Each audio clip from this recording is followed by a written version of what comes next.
about SL2Z linear actions on the torus. Thank you very much. Thanks for the organizers for the invitation. All the talks have been excellent so far. I think you all heard about the French mathematician Jean-Pierre Serre, and he's turning 100 this year. And there will be a two-day celebration at Paris, and on the 15th and 16th September. His birthday is on the 15th September, and possibly he will give a birthday talk if he's in good shape enough. Wow. And why am I mentioning Serre? Well, because in December 23, there was also in Paris a memorial conference on the memory of Jacques Tits, and Serre was there, and he gave a talk. And he was 97, and he explained new stuff. And he started his talk by saying, when you try to embed SL2R in SLNR, and he wrote the following, usually you put it this way.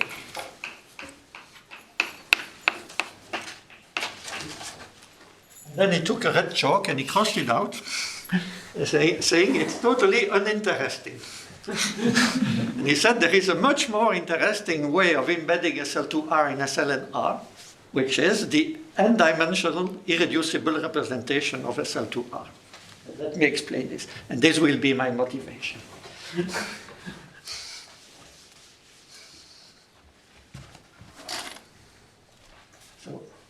So with the blessing of Serre,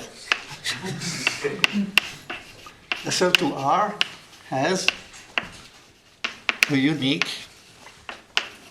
n-dimensional irreducible representation, usually denoted by rho n minus 1. Oh, by the way, in my talk, n is always supposed to be at least 2. For n equals 1, we would get the trivial representation, which I guess is not interesting. So, so this means that for n equals 2, rho 1 will be the standard linear action of SL2R on R2. But to define rho n minus 1, we use the space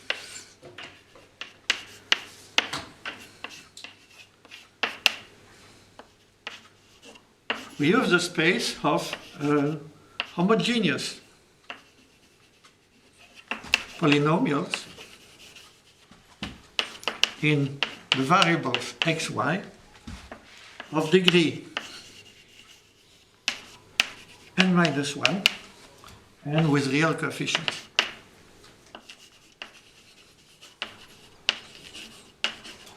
And remember that this space is a canonical basis, the monomials x to the n, xn minus 1y, etc., and there are n of them.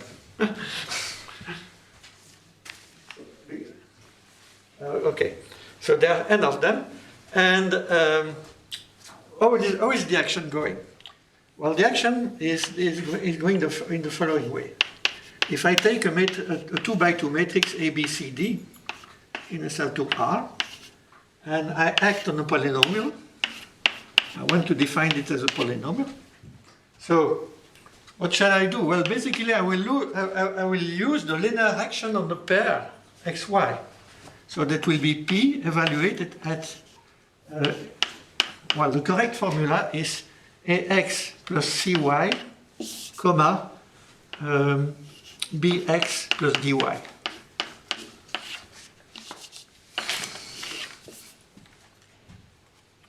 So that's the way it acts. Okay. That's the way SL2R is embedded into SLNR. But if you look at this formula, you notice that if you restrict to SL2Z, if you have a polynomial with integer coefficients, well, if you have all polynomials with integer coefficient, if you look at Pn minus 1 of Z, this will be SL2Z invariant.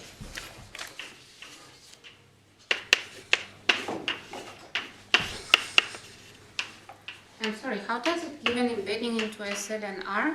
I didn't get your question, sorry. How does it give an embedding of SL to R in SL and R? It embeds into GLNR because it's Undimensional. it's n-dimensional, Dimensional, and by simplicity it has to land in SL and R. It has to be in the kernel of the determinant. So Pn minus 1 of z is SL2Z invariant. And so this means that SL2Z, the SL2Z action goes to the quotient. So this defines the SL2Z linear action on the n torus, which I identify as the quotient of the space of real coefficient polynomials modulo the space of integer coefficient polynomials. Okay, and what can we say? Well, on the torus we have the normalized Haar measure or Lebesgue measure, and we see that this action is a PMP action, probability measure preserving.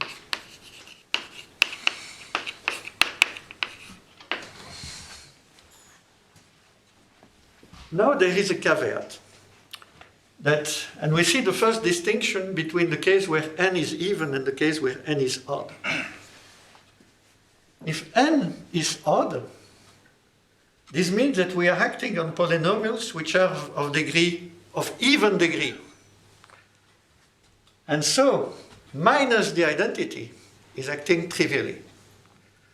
So this means that if n is odd, our action is not faithful. Bad. So to make it faithful, we do let me write it this way. Rho n minus 1 for n odd factors through PSL2R. And so this means that for n odd, we will really look at a PSL2Z action. And so, to be able to handle the two situations altogether, so we define a group Gn, which will be SL2Z for n even, and PSL2Z for n odd. Okay.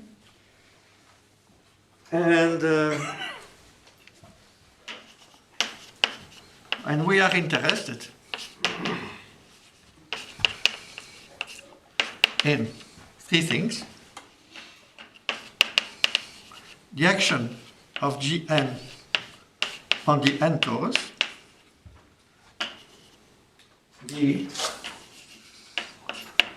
the induced orbit equivalence relation,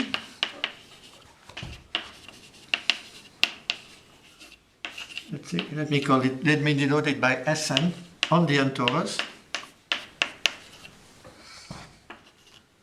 and the von Neumann algebra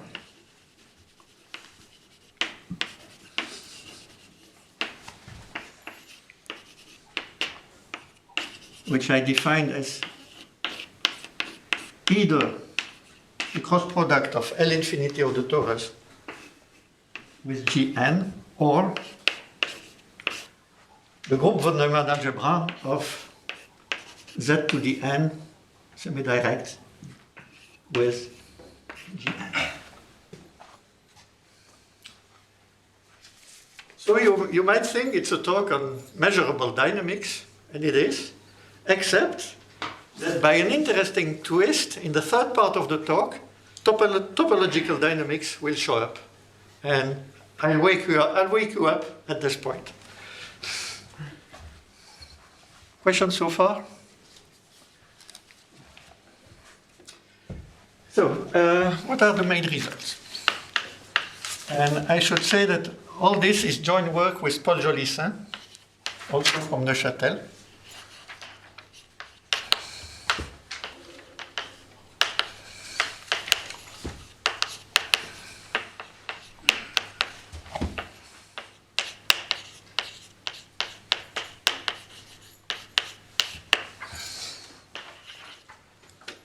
And this is work we did in 2 years ago.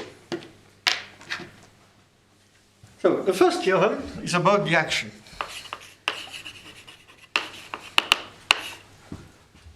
The action of Gn. Oh yeah, it should be in 3 parts, sorry. So first, the action of Gn on Tn is essentially free and ergodic.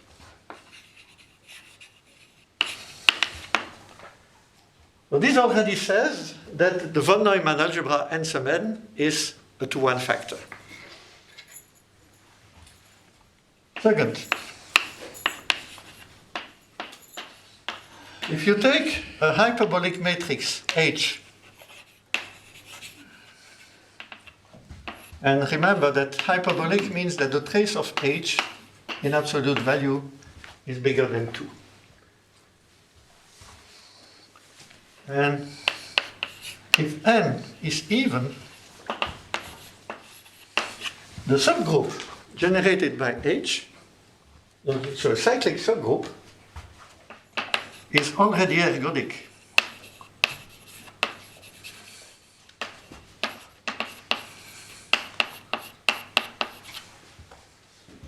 On T to the n. This is something well known if n equals 2. For the linear action on the 2 torus, if you have a hyperbolic matrix, it's known to act ergodically. So it generalizes this fact. The funny thing is that for n odd,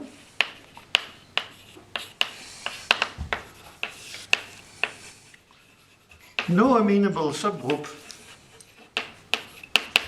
of PSL2Z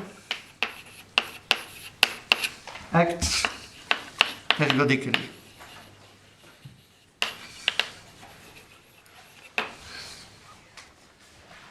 It's not terribly difficult. And I can basically give the idea. The amenable subgroups of PSL2Z are known. And they are small. They are either finite, okay, or they are cyclic or infinite dihedral. And the interesting case is to see what happens when there is a hyperbolic matrix. Well, if there is a hyperbolic matrix, in PSL2R, it's conjugate to a diagonal matrix. Lambda, 0, 0, lambda inverse, where lambda is modulus, well, is at least 1. And in the representation, this matrix will act diagonally, and it will have an eigenvalue 1. It will have a fixed eigenvector. And you see, ergodicity of the action on the torus is very well understood by looking at the Fourier modes, at the Fourier coefficients. This is well explained in the book by Bashir and Meyer. And so this means that your hyperbolic element will have a non-zero Fourier invariant mode, and therefore it cannot be ergodic. That's basic, so it's really not difficult, but it's surprising, but it's not difficult. Okay, that's the first fact. Questions? What is ergodic decomposition? You mean When it is not ergodic. We didn't think about that, so I don't know. Okay, to explain the second result about the orbit equivalence, I need a definition. So let R be an ergodic measurable equivalence relation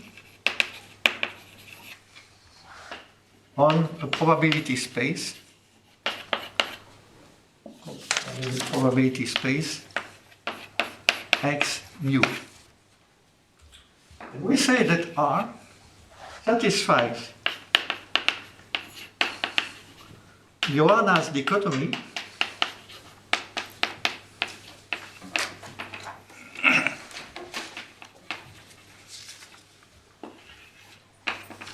if every ergodic subrelation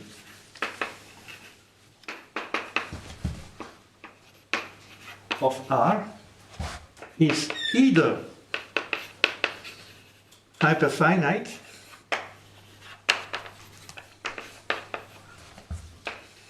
or rigid.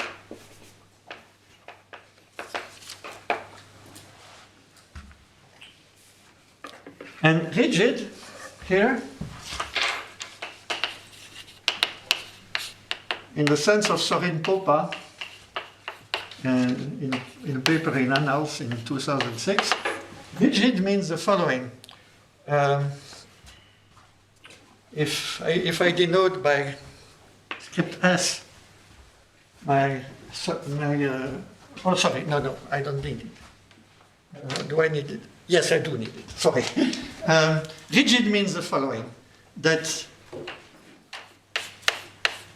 there is a von Neumann algebra associated with the relation, let me denote it by L of S, in which L infinity of X lives as a Cartan subalgebra, and this inclusion, rigid means that this inclusion has the relative property T.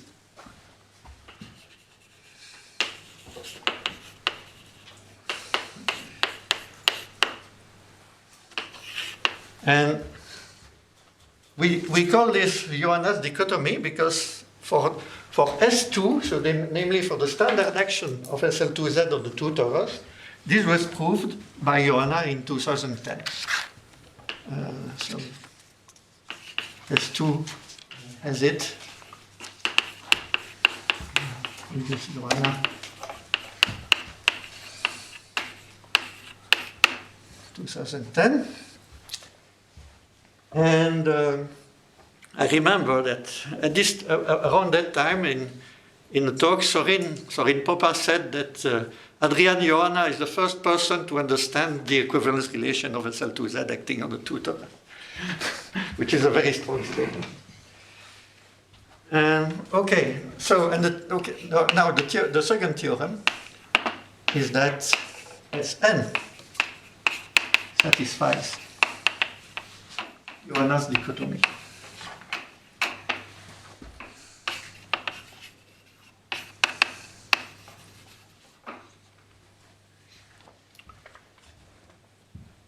So this takes care of, well, this is what we can say about the equivalence relation. And now coming... Sorry, Alain, the rigidity, does it have something to do with the equivalence relation having property T, or...? It's a relative property. No, the equivalence relation doesn't have property T, but so okay. Being rigid, assuming that, well, for instance, that we are in this case, so X would be the N torus, and assume that S that the subrelation comes from an action of a group. So here we get the cross product. And this inclusion is rigid if and only if you have the relative property T at the group level. So this means that the semi-direct product Zn with the subgroup of Gn has relative property T with respect to Zn. Does that answer your question? Maybe you can also say that it satisfies the dichotomy for non-trivial reasons. I mean, it's not hyperfinite itself, of course. Yeah, I think I should have mentioned that. That's yeah. Okay. Sorry, I have it in my backbone. So. Alain, what is written in that corner? Inclusion. What is L of S? L of S. What is S? S is a R. no. S is not R. It's an ergodic subrelation. It's an ergodic subrelation, and this is the von Neumann algebra of S.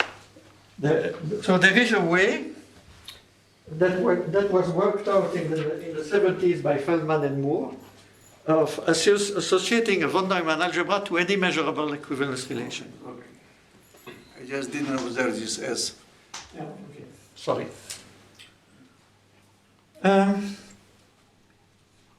Okay, now for the factor which is here.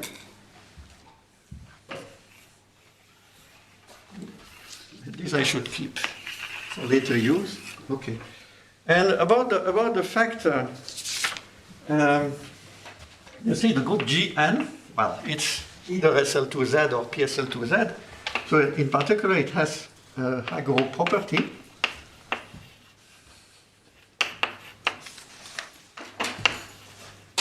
And we know that the semi-direct product, and this semi-direct product, Zn with Gn, has relative property T with respect to the normal subgroup Zn. So this one has relative T. And this follows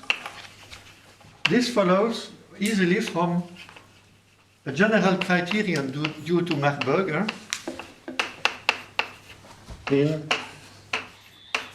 that he obtained in 91. And this is an interesting consequence, which is that the factor n sub n is in Popper's HT class. So, in this Annals paper of 2006 that I already referred to, Sorin Popper defined a class of factors. Well, that was really the beginning of the so-called deformation rigidity program. And so he introduced a class of factors for which he was able, using Gaboriau's work on L2 Betti numbers for equivalence relation, he was able to define L2 Betti numbers for those factors. And so our factors n sub n, they do come up with L2 Betti numbers à la Popper.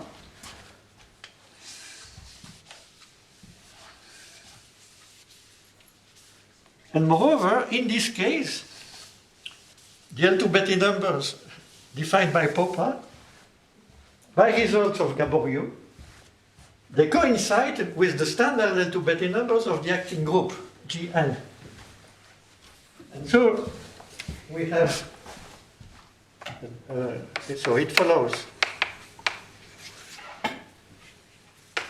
from Popper the following proposition. First, well, Nn has L2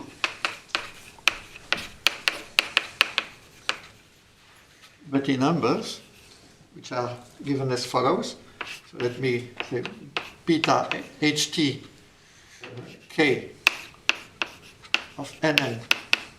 This is 0 for k at least 2. But beta 1, the first L2 Betti number, is definitely non-zero. It's given by 1 over 12 for n even, and 1 over 6 for n odd. these are just the L2 Betty number of PSL2Z, SL2Z and PSL2. So this has interesting consequences because these L2 Betty numbers of Popper are isomorphism invariants. And so this means, in particular,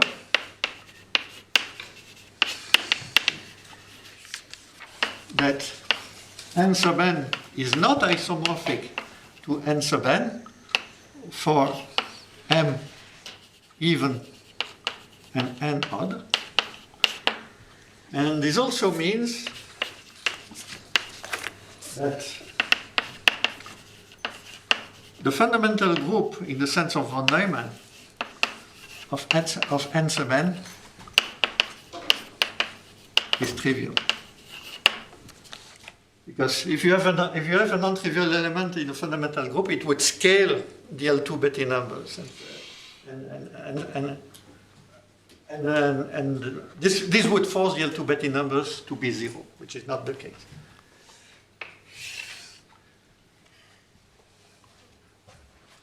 Okay, so this means we have at least two different factors. And the first open question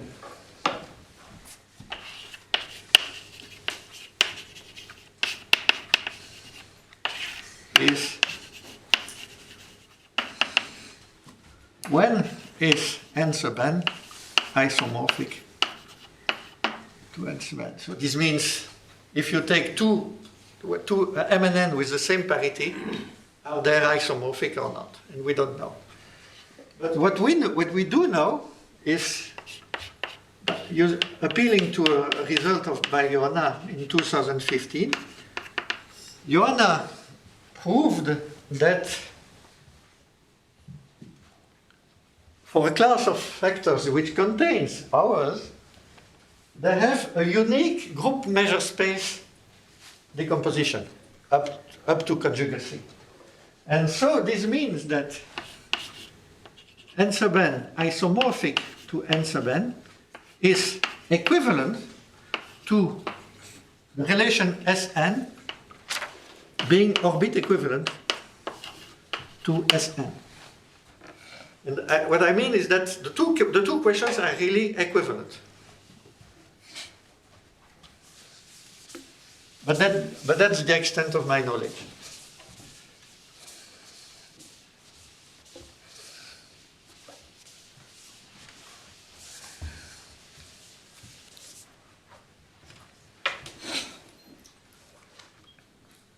Okay, and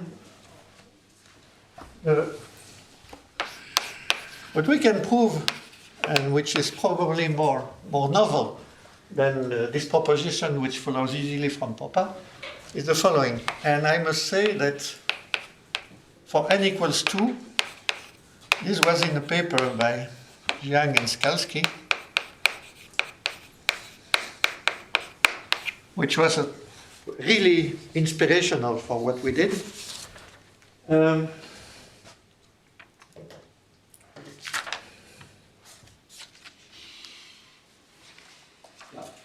Okay, let me put it this way. Let P be a maximal hyperfinite subfactor of Nn containing the Cartan subalgebra L infinity of the torus, and let Q be a maximal A group subalgebra of Nn containing P. Then I will comment later about the existence of P and Q. They're always there. At the moment, let me just say that they are always there. And then, first, Q actually is a hyperfinite subfactor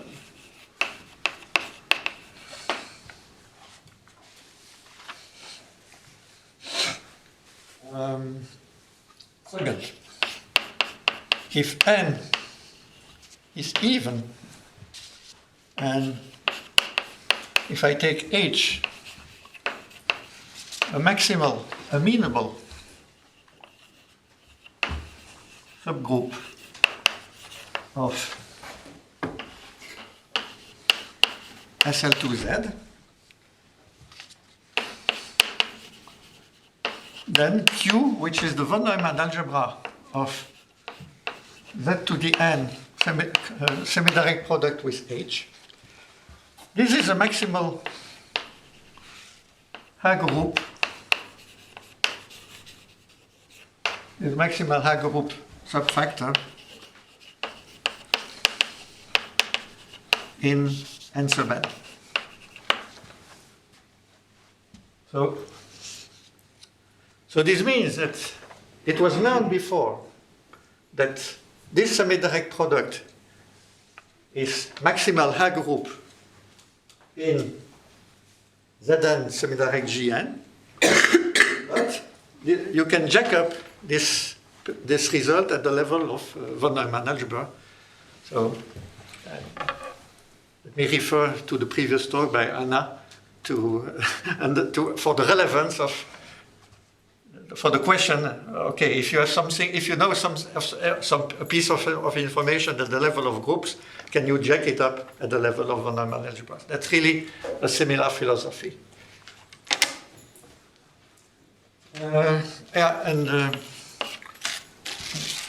If n is odd,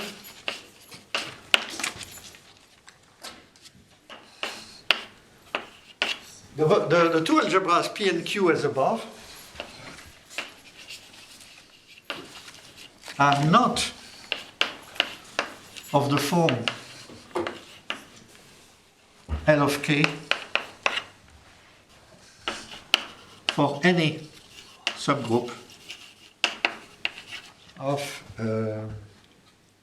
let's say, K in the semi-direct product in Zn semi-direct Gn.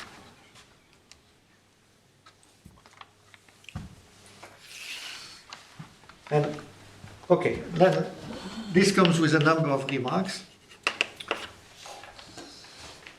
First, the third point is an easy consequence of the third point of theorem 1.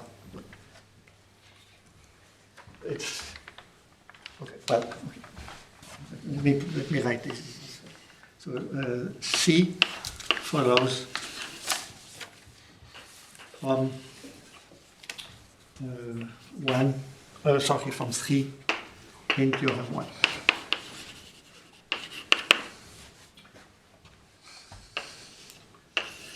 Let me mention another open question,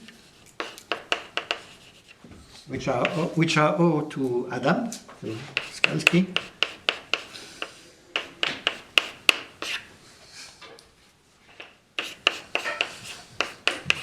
If H is a maximal H-group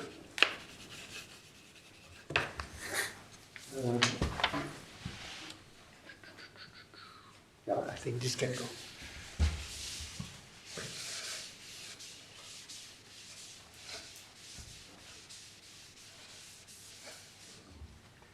If H is maximal H-group in G, so G is a discrete group, H is a subgroup, and as you assume, so is the corresponding von Neumann algebra maximal H-group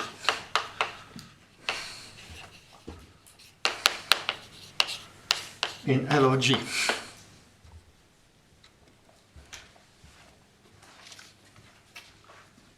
And this is open. For these particular G's, because now we have counterexamples for monster, if G is kind of a monster group, then you can produce something like this. Oh, you have counter? Yes. That must be recent. Well, it's not in our paper. Not much later.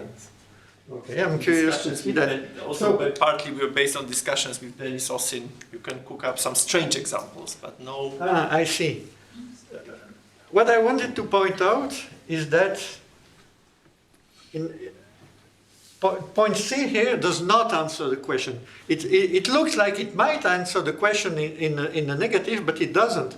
And the reason is that in the odd case, suppose that you take H a maximal amenable subgroup, then it's still true that this guy is maximal H group in the semi-direct product, but we cannot prove that the algebra is maximal H group.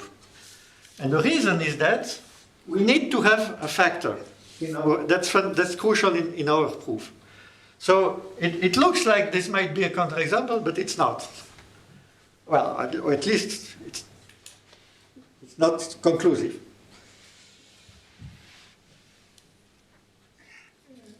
What is H group more or less we know? What is H group subalgebra? Algebra. Okay. A group algebra is, well, of course, it's defined by some approximation theory. And so this means, so it's defined for finite von Neumann algebra, so von Neumann algebras with a trace.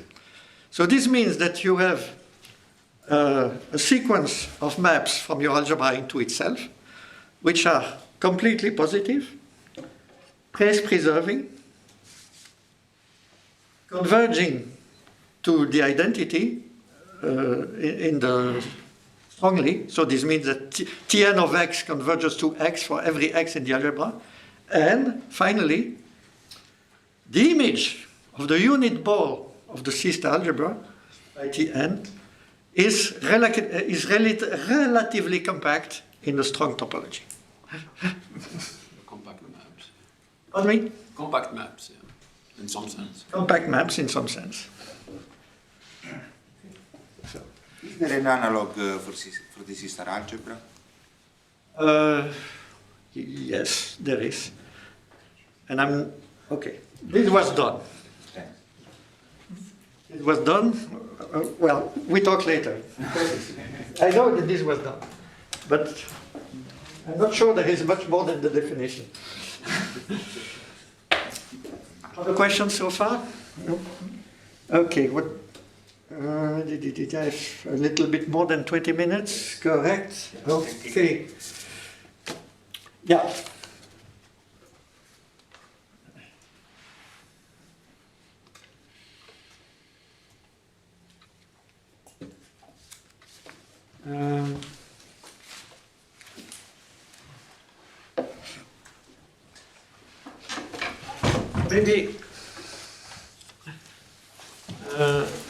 Maybe one word of comment on the proof of the second point in theorem 3.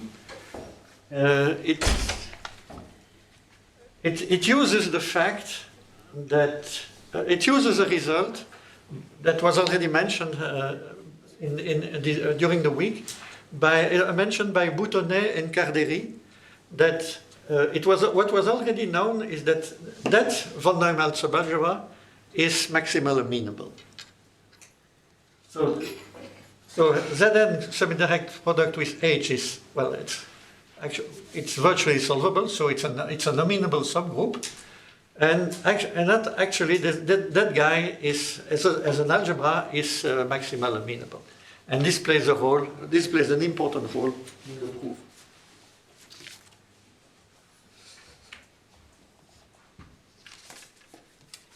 What I would like to do now is go to to tell you some words on the proof of Johanna's dichotomy.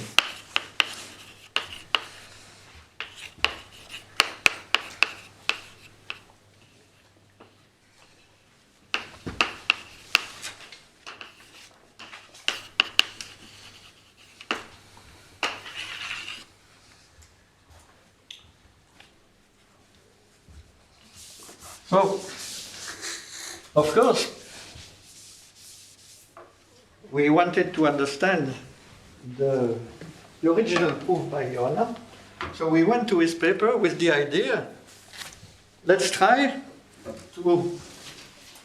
to replace, in every step of his proof, the 2 torus by the n torus.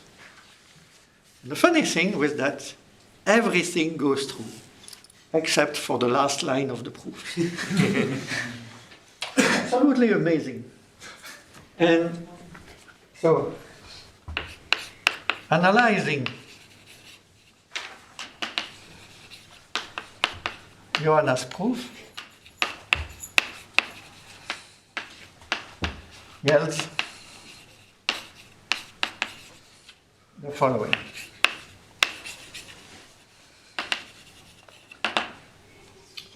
Let me write it as a proposition. Assume that the linear action of SL2Z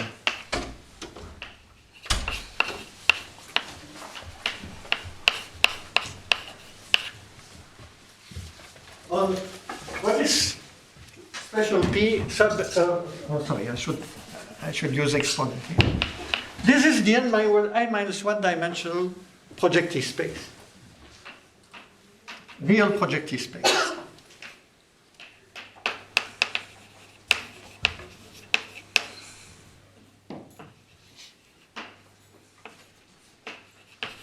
So remember, we have this representation rho n minus 1 on n dimensional, which is n dimensional, and of course it defines an action on the corresponding projective space. And this is what I call the linear action, right? So, and assume that you know that this action is topologically amenable. So if you are in topological dynamics, this is the point where you can wake up. So assume it's topologically amenable. I will recall the definition later. Then Sn, our measurable equivalence relation, satisfies Johanna's dichotomy.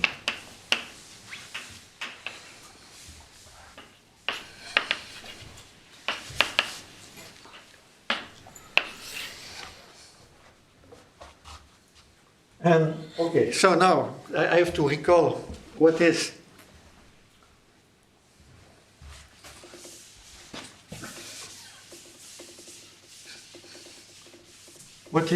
topologically amenable.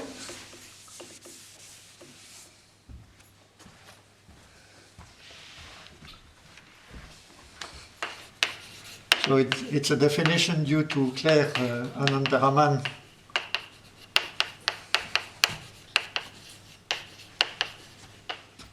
de la Roche.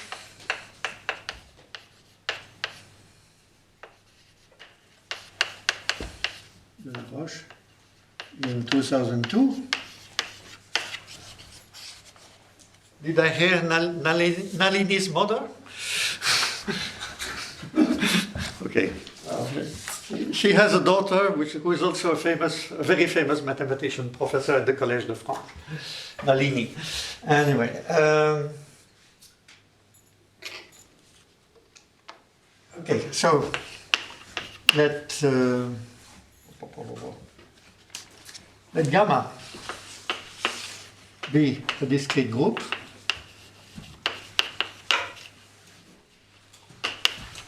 acting by homeomorphism on X, which is a locally compact space.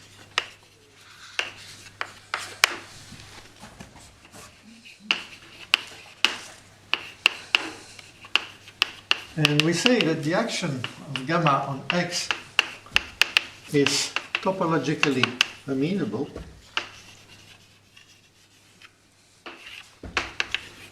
if there exists a net, let's say I, some indexing set I, of continuous maps from X to the set of probability measures on gamma. And this is a compact set with the weak star topology. Weak star topology. And these maps should be more and more invariant. So this means that with require that the limit. So what can you do? Well, if you evaluate at the point X in the space, you get a probability measure on gamma that you can move by the action. And you may compare to the probability measure that you get at the map at the point Gx. And in the L1 norm, this should go to 0. Final requirement, how does it depend on X? This convergence should be uniform on compact subsets of X, of capital X. So uniformly on compacta of X. And the point is that for n equals 2,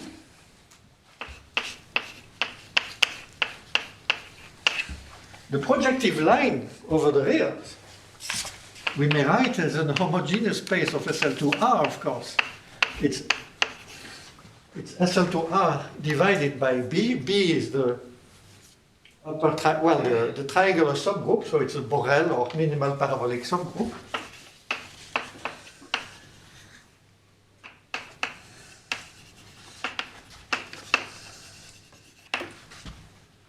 And the important point is that B is amenable.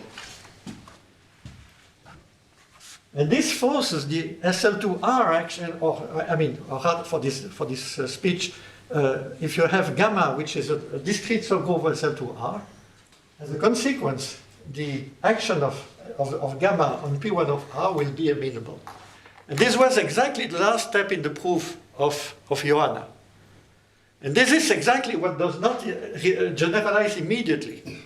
Because, remember, SL2R is three-dimensional as a group, as a Lie group. So it certainly cannot act transitively on high-dimensional projective space.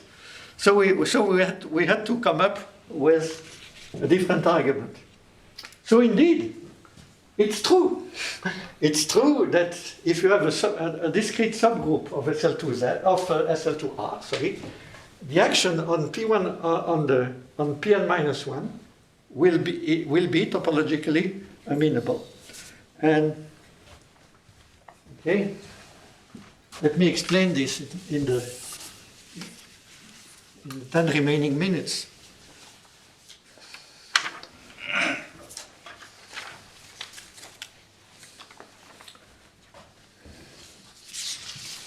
And let me write a lemma which is very easy, but at the same time crucial. So, assume that you know that you have an action which you know is topologically amenable.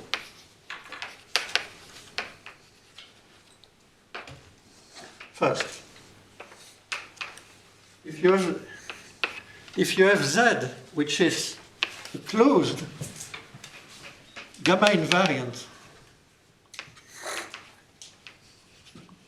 subset, then the action of gamma on Z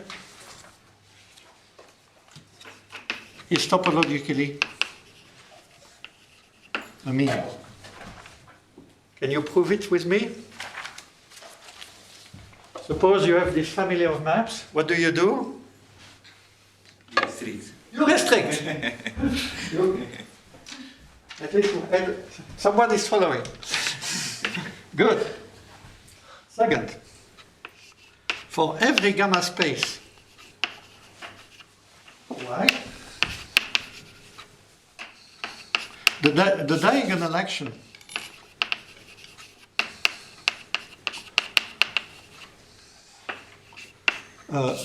gamma on X cross Y is topologically amenable.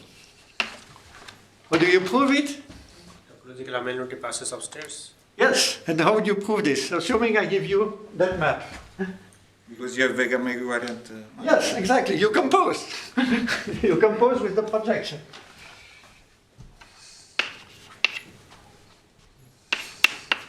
If F is a finite group acting on X and the action commuting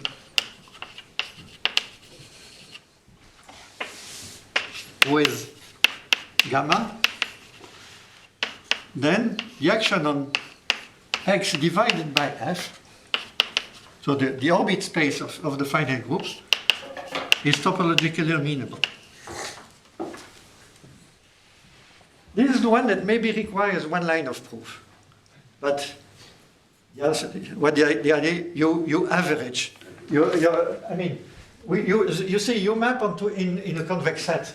So this means that if you have a finite group, you average your map, you make them gamma invariant, and they go down to the quotient. Okay? And finally, a consequence of all that. So you mean also if F is amenable? Say that You again? mean also if F is amenable? No, F is finite. Oh, you see, it works if F is amenable. I mean, the argument you say. Or you have to have a mean or Oh, something. you have I should, yeah, No, we should okay, check. okay, sorry. Actually, I don't need I just Yeah, need the yes. finite group, and let me tell you why. I need this. I need the symmetric group, and so the symmetric product of X is sigma n of X. What is this? It's X to the n divided by the action of the symmetric group, symmetric n. So you take the end product and you divide out by the action. And the gamma is acting diagonally, and I claim that the action on this is topologically amenable, and this follows from 2 and 3. Okay.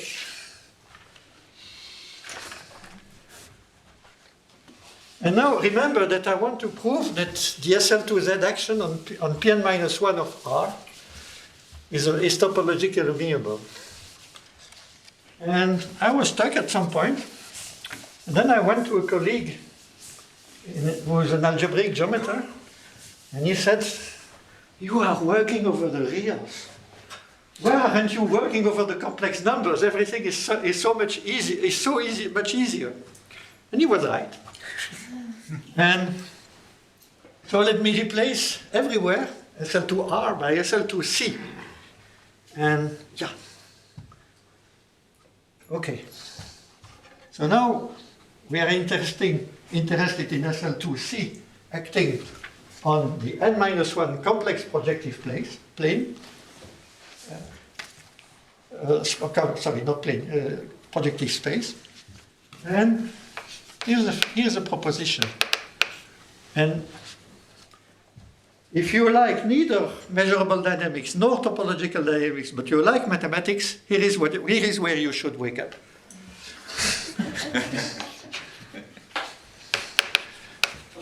There is an SL2C equivariant homeomorphism from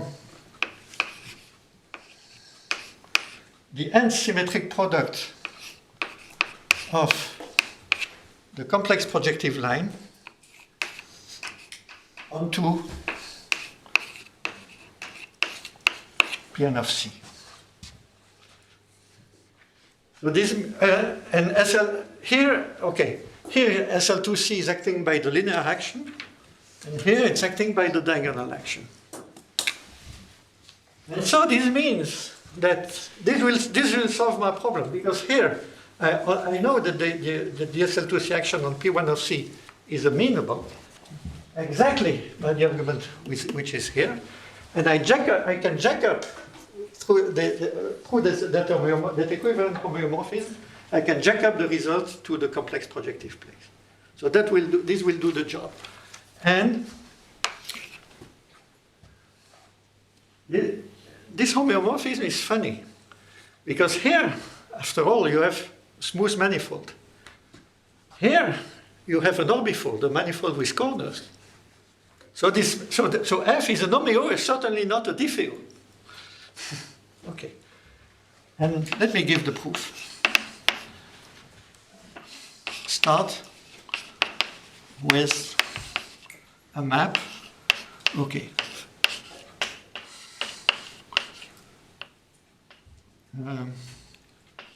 Let me take C2 minus the origin, raise it to the n power, and here, I go to Pn of C, and these are homogeneous polynomials of degree n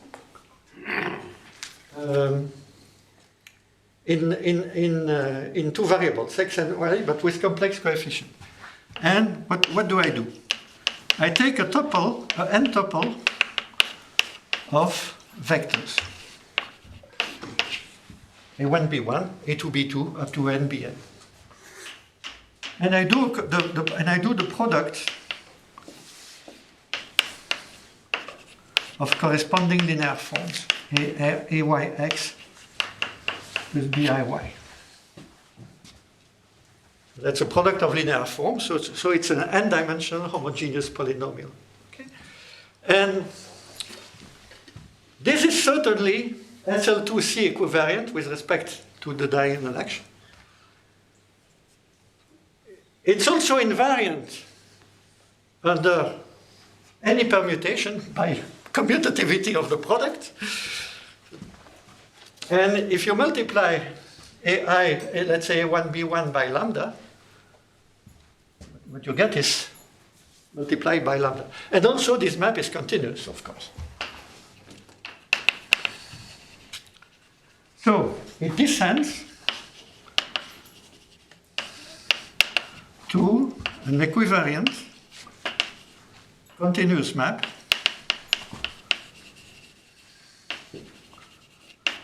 from sigma n of P1 of C to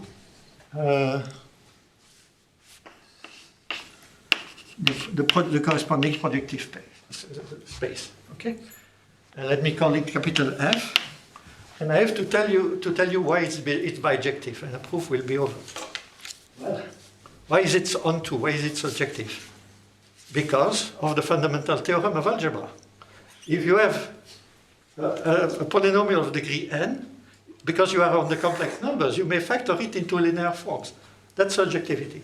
Why is it injective? By uniqueness of the factorization in irreducibles.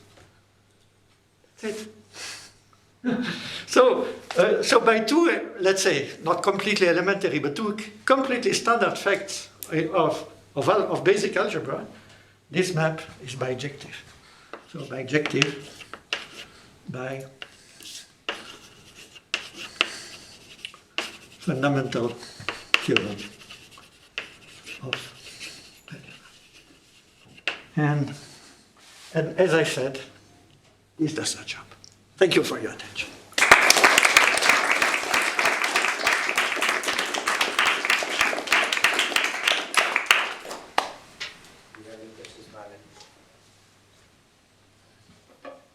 Yes. A very stupid question. No, there is no stupid. No, officially, there is no stupid question.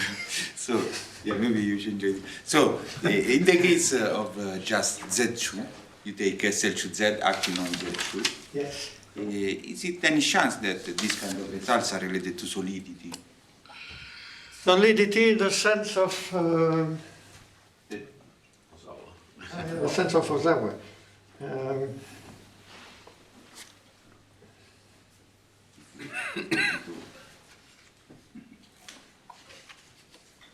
I'm afraid I'm not the right person. I should ask my co-author. he's the guy in von Neumann algebra. So answer I don't know. So just from the very beginning, so is there a chance to have a version of a similar action of SL3Z higher dimensional toric? Excellent. Well, that's a good question. And the point is that if you try to replace SL2 by SL3, everything breaks down from the start, as we say. And I can give you an idea. There are several, I can tell you why. There are several arguments where we really use SL2R. And in some sense, either among algebraic groups or among Lie groups, SL2R is the smallest amenable group. And by this I mean that if you take a proper algebraic subgroup, it will have dimension at most 2, and hence it will be amenable. And quite a number of arguments are based on that observation. And so, yeah, so we can do basically nothing. Because we thought about it. But just constructing the action, you can still do. Oh yeah, yes, okay, yes, this you can do. This you can do, and it will still be essentially free and ergodic. And actually, this is somewhere in Zimmer's book. Okay. There's an example of in Zimmer's book. And yeah, but that's basically all you can do. Well, you know that do you know? Yeah, you will have property T in this case. You will get a property T factor. But apart from this kind of easy observations. Here is another possible generalization. I mean, you work on R and Z, but you can do the same thing about p-adics and products of R. What I mean is replacing SL2Z by SL2 over Z1 over P? Yeah, I mean solenoid, then you have to, Z1 over P, and then you have the solenoid. And I think probably most of the thing will go through. Yeah. To check this, but you work with solenoid, I mean, that's instead of torque. Okay. One comment I can make is that, of course, I love that proof here, but in the same time, I was a bit frustrated. You don't use C really here, just algebraically closed. I mean, that's. Well, I'm using the topology because I need. Yeah, you have also something. But of course, the algebraic part, you just need the fact that the field is algebraically closed. But I was a bit frustrated by the fact that, after all, we are dealing with an action of an algebraic group over an algebraic variety, and the action is algebraic in the sense that it's given by polynomial formulae. And what I proved last year is the following fact. Suppose you, and this goes a little bit in your direction, suppose you take a local field of characteristic 0, so you allow the p-adic. Okay. If you have an algebraic group over your field, an algebraic variety and an algebraic action, and what I can prove is that the action of the group of k points on the group of k points is topologically amenable if and only if all the stabilizers are amenable. And for algebraic group, being amenable means being solvable by compact. So and this gives an alternative proof of this fact. Exactly because of the reason I explained. Stabilizers are non-trivial, so they have dimension at most 2, so they are amenable. Well, they are solvable. So sorry, can you repeat in which context this is true? This is the point. Well, it's a special context. So you have an algebraic group of a local field, characteristic 0, acting on a algebraic variety, acting algebraically. And then you can read off topological amenability just by amenability of the stabilizers. So, there is an obvious sufficient condition, but it turns out to be also necessary. And what's hidden behind that, and this brings me back to Jean-Pierre Serre, is a deep result by Borel and Serre in the 60s, that tells you that they look at the orbit space of the variety by the action of the group, and they prove that it is type 1. It's or smooth. I mean, it's countably separated in the sense of Glim. And Orbits are locally. orbits are locally closed. Yes, orbits are locally closed. I mean, you have Glim's characterization, and so this is what they proved. This plays a crucial role in what I proved. So it's really a corollary of Borel-Serre.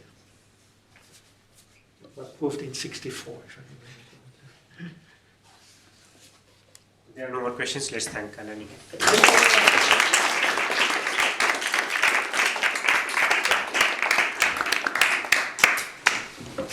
We come back at 14:30 for review.